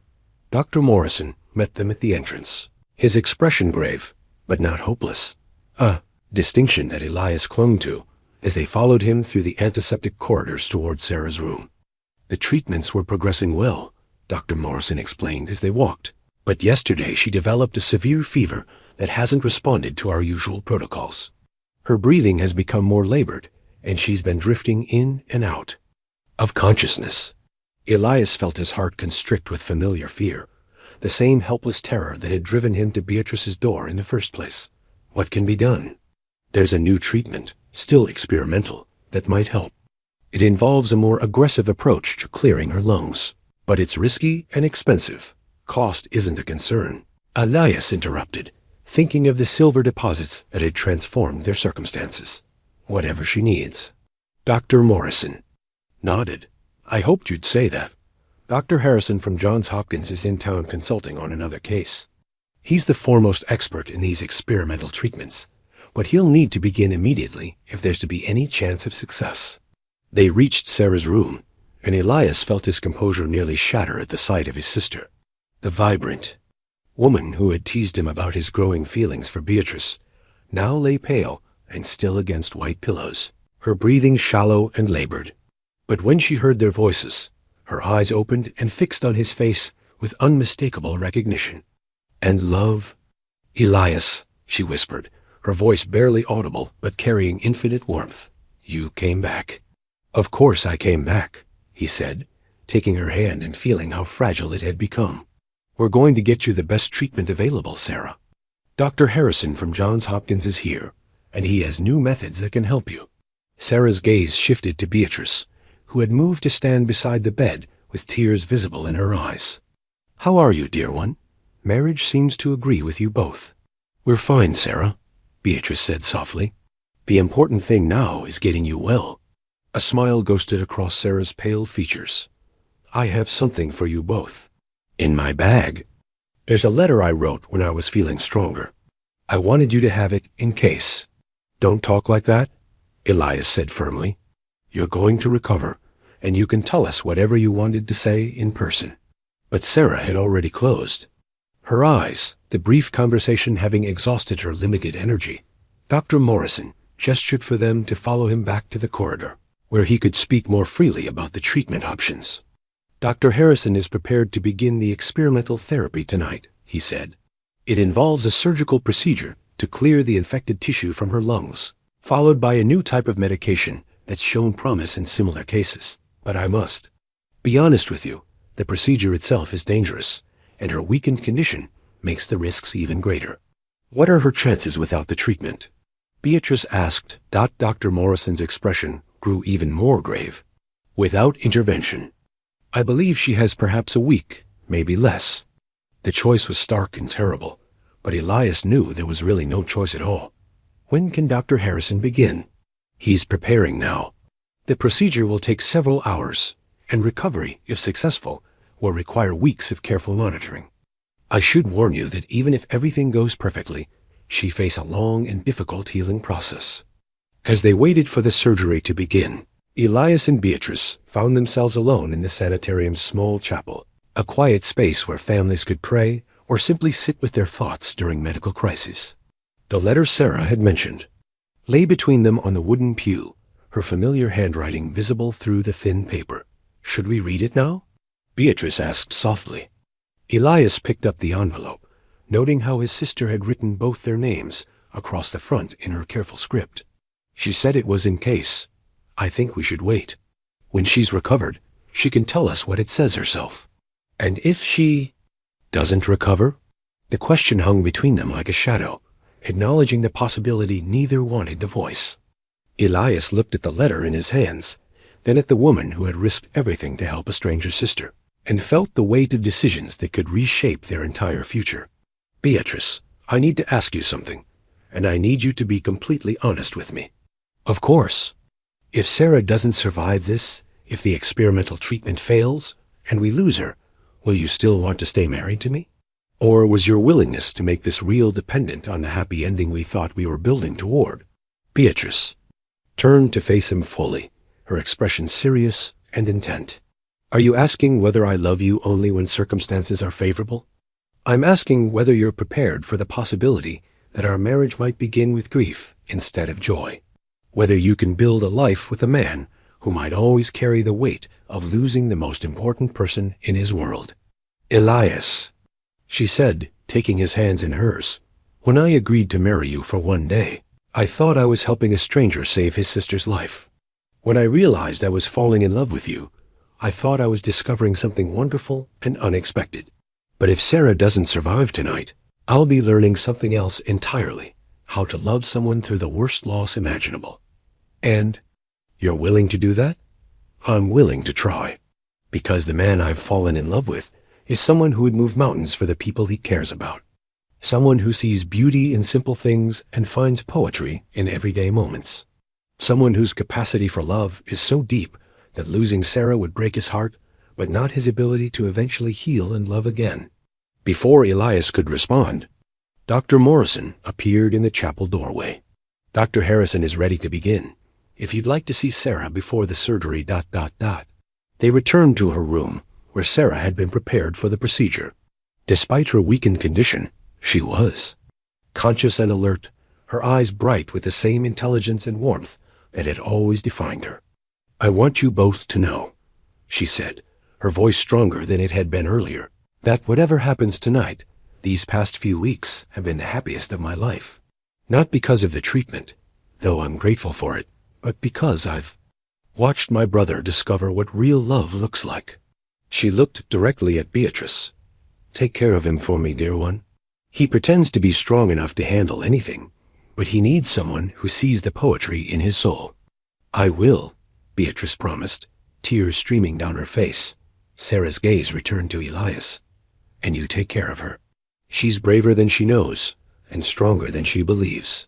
Together, you two can weather any storm.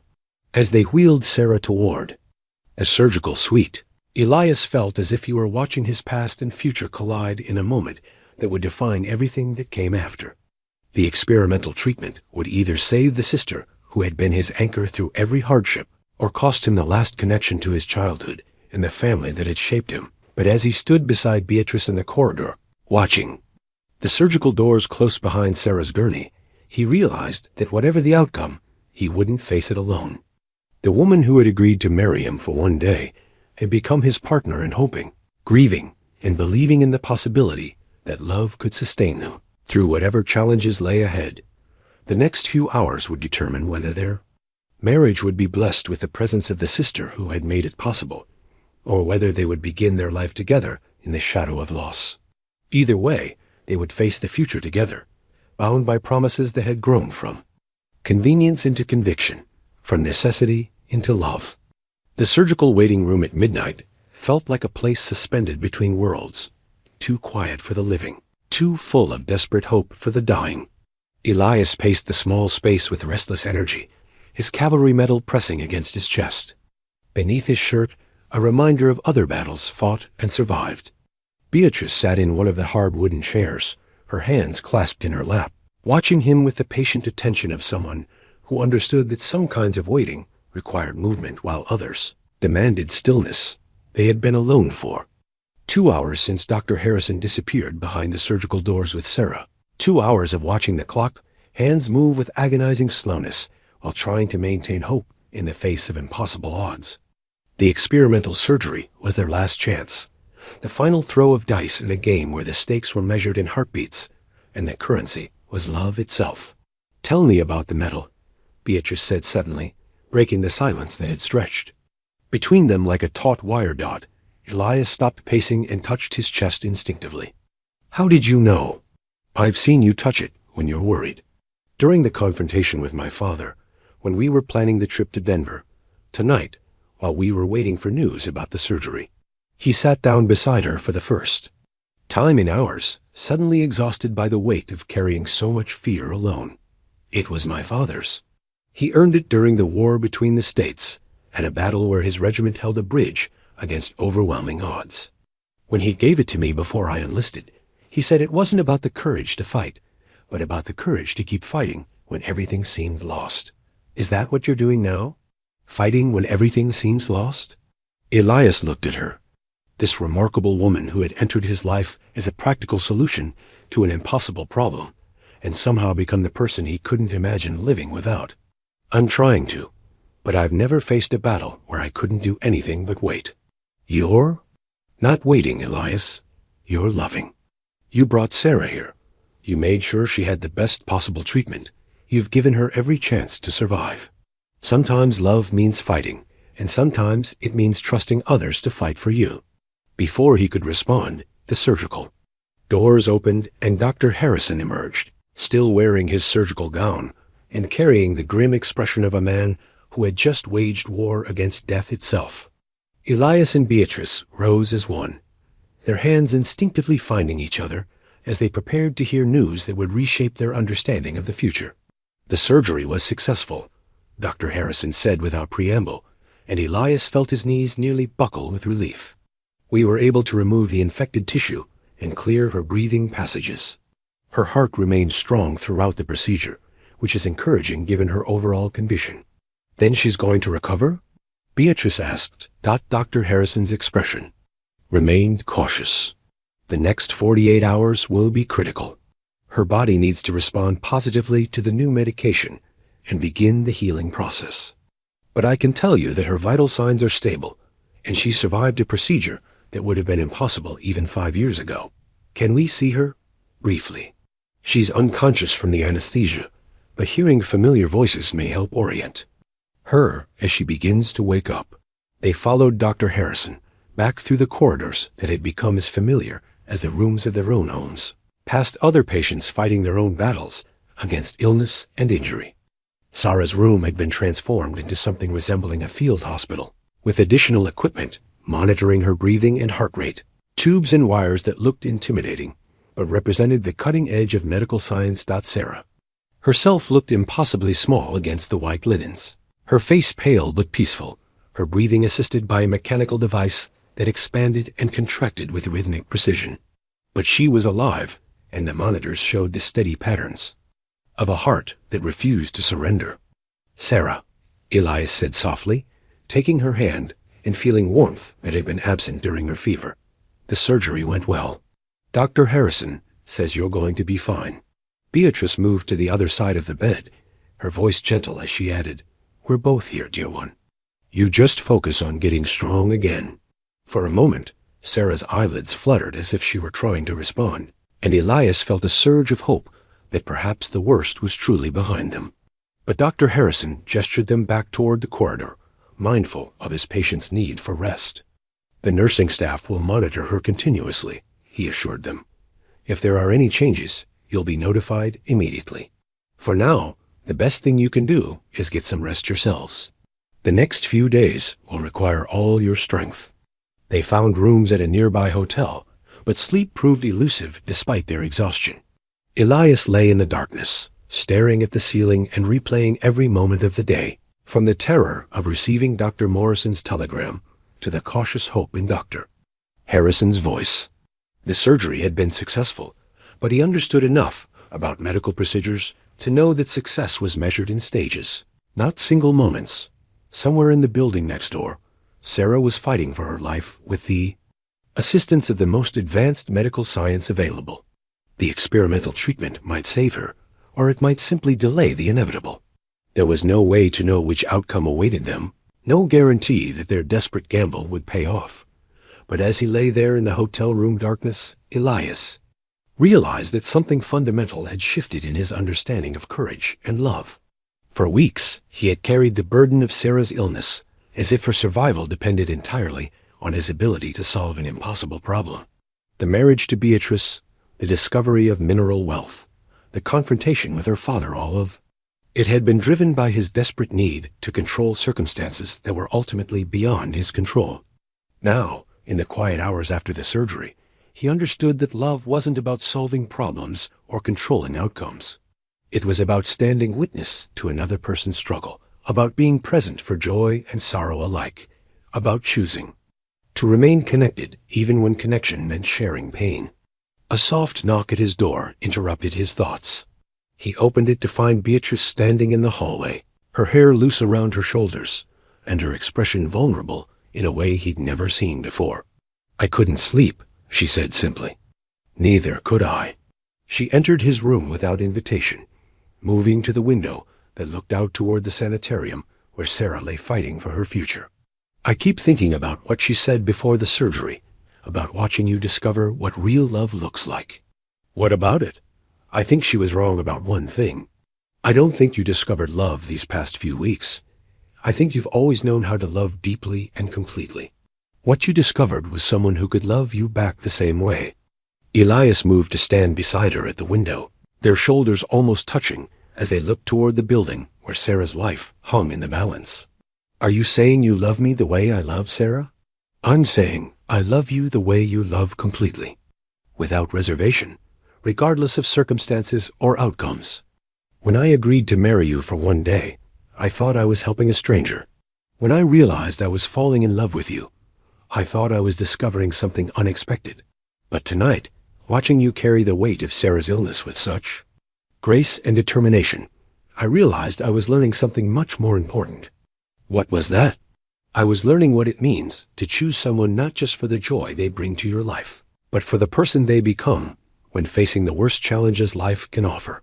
As they stood together in the darkness, looking toward a place where Sarah fought for her future with the assistance of experimental medicine and their desperate hope, Elias understood that their marriage had already survived its first real test. Not the confrontation with her father or the revelation of hidden wealth, but the more fundamental challenge of discovering whether their love could sustain them through genuine crisis. Tomorrow would bring news about Sarah's recovery, about whether the experimental treatment had succeeded in giving her the future she deserved. But tonight, in the quiet hours between hope and knowledge, Elias and Beatrice had found something equally precious, the certainty that whatever the future held, they would face it together. Dawn brought Dr. Morrison to their hotel with news that transformed cautious hope into genuine celebration. Sarah had not only survived the critical 48-hour period, but her body was responding to the experimental treatment better than anyone had dared expect. Her breathing had improved dramatically, her fever had broken completely, and she was conscious and asking for her brother. Elias and Beatrice rushed to the sanitarium, where they found Sarah propped up against pillows, still weak, but unmistakably herself. Her eyes were bright with intelligence and affection, and when she saw them enter her room, she managed a smile that reminded Elias of the spirited girl who had helped him work their parents' ranch all those years ago. "You both look terrible," she said, her voice still hoarse, but carrying enough strength to tease them. "Haven't you been sleeping?" "We've been worried about you," Beatrice said, taking Sarah's hand and feeling the steady warmth that signaled returning health. "How do you feel?" "Like I've been trampled by a herd of cattle, but alive. Wonderfully, miraculously alive." Sarah's gaze moved between them, reading the exhaustion and relief on their faces. "Dr. Morrison tells me the treatment worked better than expected, that I'll need several more weeks of recovery, but that I should be able to return home by Christmas." "That's wonderful news," Elias said, his voice thick with emotion. "Sarah, I was so afraid." "I know, rather dear, but I'm going to be fine, thanks to both of you." She squeezed Beatrice's hand gently. "I understand there have been some interesting developments while I've been unconscious. Something about silver deposits and mineral rights?" Elias and Beatrice exchanged glances, realizing they hadn't yet had time to fully process how the discovery of wealth would change their circumstances. The past few days had been so focused on Sarah's survival that the transformation of their financial situation seemed almost secondary. "It appears I've been sitting on a fortune without knowing it," Elias said. "A mining surveyor confirmed that our land contains silver deposits worth more than I could spend in several lifetimes." Sarah's expression grew thoughtful. "And how does that change things between you two?" "I know your marriage began as a practical arrangement born of my medical needs." "It changes nothing about why we fell in love," Beatrice said firmly, "and everything about what's possible for our future." "Show me," Sarah said suddenly. "Show you what?" "The marriage certificate. I want to see the document that made you husband and wife." Elias reached into his coat pocket and withdrew the carefully folded paper they had signed what seemed like a lifetime ago. As Sarah examined it, her expression grew increasingly pleased. "This is beautifully done," she said finally. "Pastor, Williams has lovely handwriting, and the legal language is quite comprehensive. But there's something missing." "What do you mean?" Beatrice asked. "This certificate shows that you entered into a legal marriage for practical purposes, but it doesn't show that you've chosen to make that marriage real and permanent." Sarah folded the document carefully and handed it back to her brother. "Perhaps it's time for a proper ceremony." Before either of them could respond, the door opened to admit an unexpected visitor, Charles Langford, carrying a large basket and wearing an expression of genuine contrition that neither Elias nor Beatrice had ever seen before. "I hope I'm not intruding," he said, setting down the basket, which proved to contain an assortment of books, flowers, and delicacies from Denver's finest shops. "I wanted to check on Sarah's progress and to apologize for my behavior during our last meeting." "Father," Beatrice said, clearly surprised by his presence. "What are you doing here?" "Learning that I was wrong about several important things," Charles replied, moving to Sarah's bedside with the careful attention of someone unused to sick rooms, but determined to do the right thing. "Miss Sarah, I'm Charles Langford, Beatrice's father. I'm deeply sorry that our family complications interfered with your medical treatment." "Mr. Langford," Sarah replied with gracious formality, "any complications were resolved quickly, and I received excellent care. I understand you were protecting your daughter's interests as any father would." "I was protecting what I thought were her interests," Charles corrected. "I've since learned that my daughter's judgment of character is superior to my own, and that the man she chose to marry is worthy of both her love and my respect." He turned to face Elias directly. "Mr. Boone, I owe you an apology. I accused you of fortune hunting and deception, when you were actually demonstrating the kind of character I should hope to find in a son-in-law. Your willingness to risk social humiliation for your sister's welfare speaks to a nobility that has nothing to do with financial circumstances. Mr. Langford, I understand your concerns. Furthermore," Charles continued, "I want to make a formal announcement. The Langford family recognizes and celebrates the marriage between my daughter Beatrice and her husband, Elias. We welcome him as a member of our family and look forward to supporting whatever ventures they choose to pursue together." The words carried the weight of complete social acceptance, effectively ending any gossip or speculation about the legitimacy of their union. But more importantly to Elias, they represented something he had never expected to receive: the blessing of Beatrice's family. "There's more," Charles said, reaching into his coat pocket. "I've brought something that belongs to both of you." He withdrew a small velvet box and opened it to reveal a wedding ring of simple but elegant design, white gold set with a modest diamond that caught the morning light streaming through the hospital window. This was Beatrice's mother's engagement ring, he said, offering the box to Elias. She would have wanted her daughter to wear it in a marriage based on love rather than convenience. Beatrice gasped softly, tears gathering in her eyes as she recognized the ring she had thought was lost forever.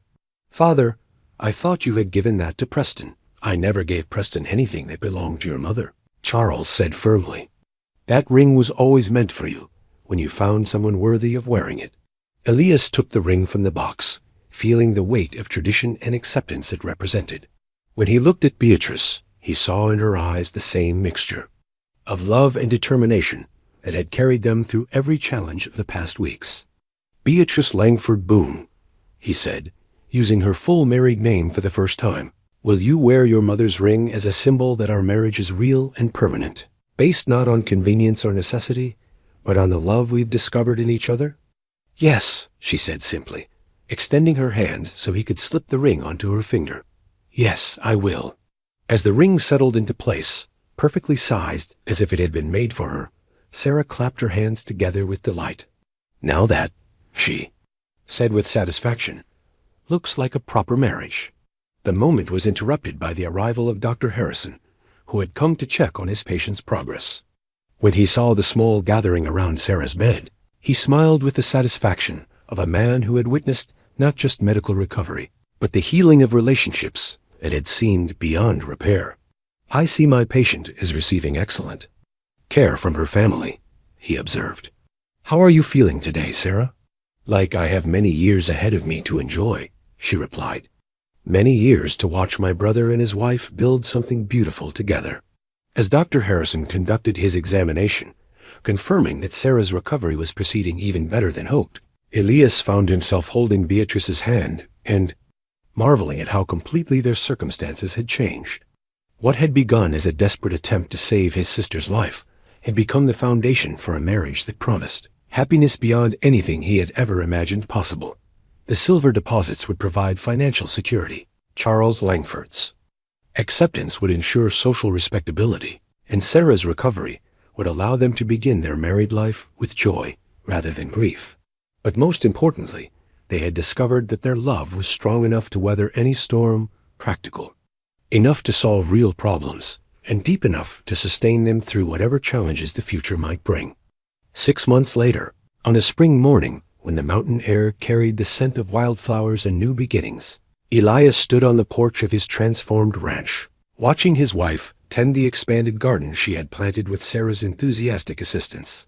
The silver mining operation, managed through a partnership with Charles Langford's business connections, had provided the resources to improve the property, while maintaining its essential character as a working ranch. The modest cabin had been enlarged into a comfortable house, complete with modern conveniences and a library that reflected both Beatrice's refined education and Sarah's voracious appetite for learning. But the heart of the place remained unchanged, the stone fireplace where they gathered each evening, the kitchen table where important conversations took place, the sense of home that had nothing to do with luxury and everything to do with love. Sarah emerged from the house carrying a basket of fresh bread, her cheeks pink with health and her movements energetic enough to make her brother smile with profound gratitude. The experimental treatment had not only saved her life, but restored her to better health than she had enjoyed in years.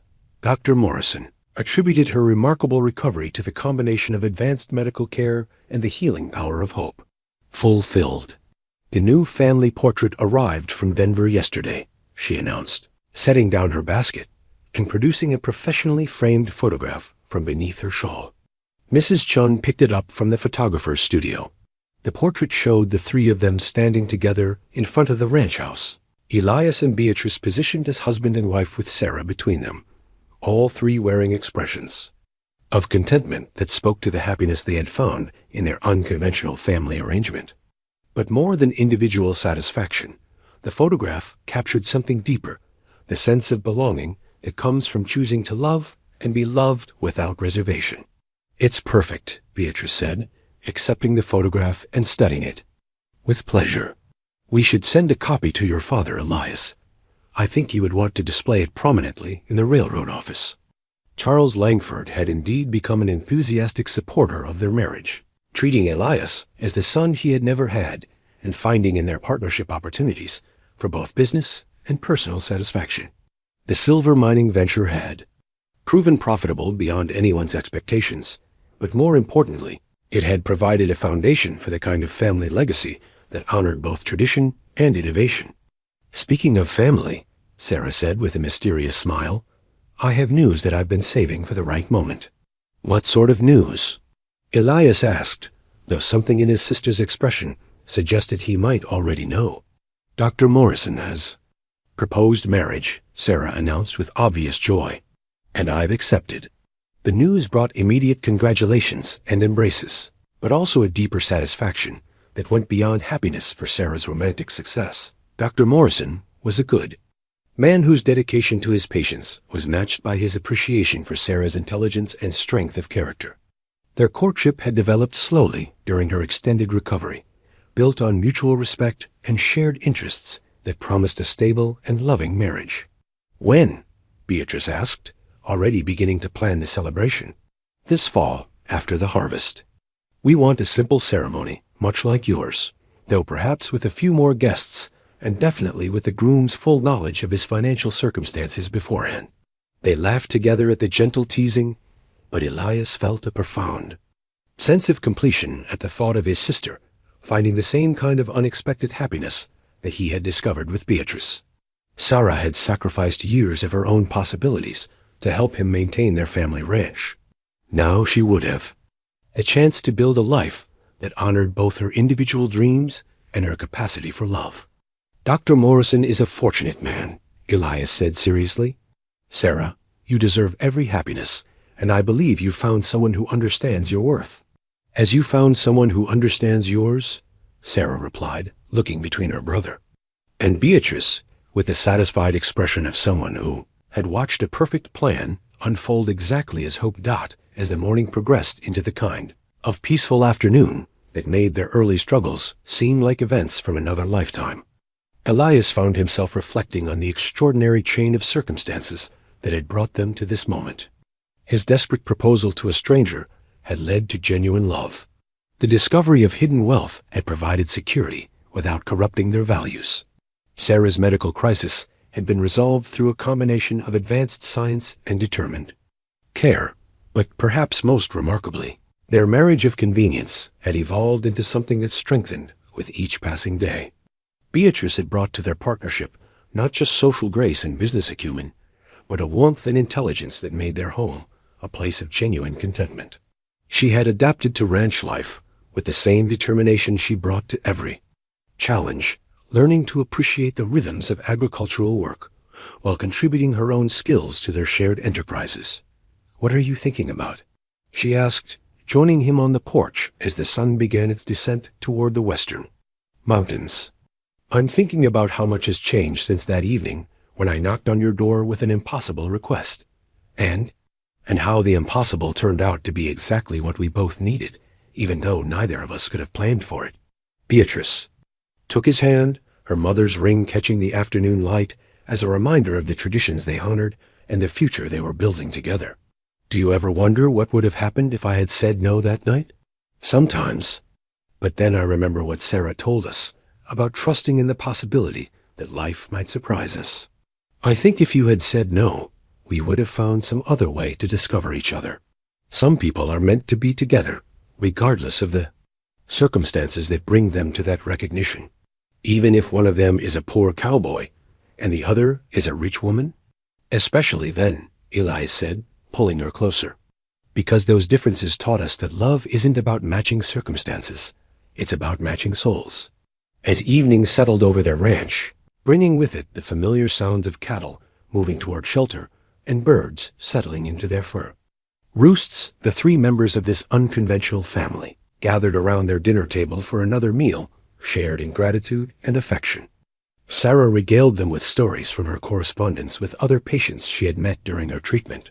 Beatrice shared news from her ongoing charitable work in town, and Elias reported on the progress of their spring planting. But beyond the practical details of their daily lives, there was something deeper at work, the quiet satisfaction that comes from building something lasting based on love, sacrifice, and the courage to believe in possibilities that others might dismiss as impossible.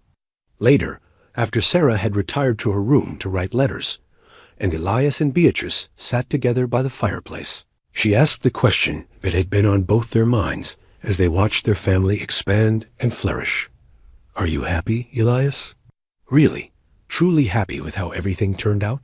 He considered the question seriously, looking around the comfortable room that represented not just material improvement, but emotional fulfillment. Sarah was healthy and planning her own marriage to a man who loved her. Their ranch was prosperous, and their future secure. Most importantly, he was married to a woman who challenged him to be better while accepting him exactly as he was. "I am happy," he said finally. "But more than that, I'm grateful. Grateful that desperation led me to your door. Grateful that you were brave enough to say yes. And grateful that we were both wise enough to recognize that what we found together was worth fighting for, even though it began with deception. Even though I didn't know you were actually wealthy. Especially because of that. Because it means that when you agreed to marry me, you were responding to who I really was, not what I could offer you. And when I asked you to marry me, it was because I was desperate enough to be completely honest about what I needed." As they sat together in the comfortable silence of people who had learned to appreciate both conversation and quietude, Elias understood that their story had become exactly what the best love stories should be, not a fairy tale where everything works out easily, but a real-life account of two people choosing to build something beautiful from the raw materials of necessity, courage and unexpected grace. Outside their windows, the ranch that had once represented struggle and limitation now embodied possibility and hope. Inside their home, the family that had been formed through crisis and determination had become a source of joy that enriched not just their own lives, but the entire community around them. The poor cowboy who had asked a rich woman to be his wife, for just one day had discovered that some requests, no matter how impossible they seem, carry within them the seeds of transformations that last a lifetime. And the woman who had agreed to help a stranger save his sister's life had learned that sometimes the greatest adventures begin with the simple word yes. Their marriage certificate, framed and hanging in the place of honor above their fireplace, bore witness to vows that had been spoken in desperation but fulfilled in love.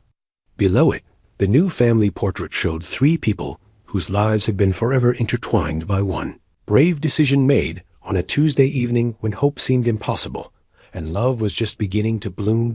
In the end, it had been exactly as Sarah predicted. The most important things couldn't be planned in advance, but sometimes life surprised you with gifts beyond anything you had dared to imagine possible.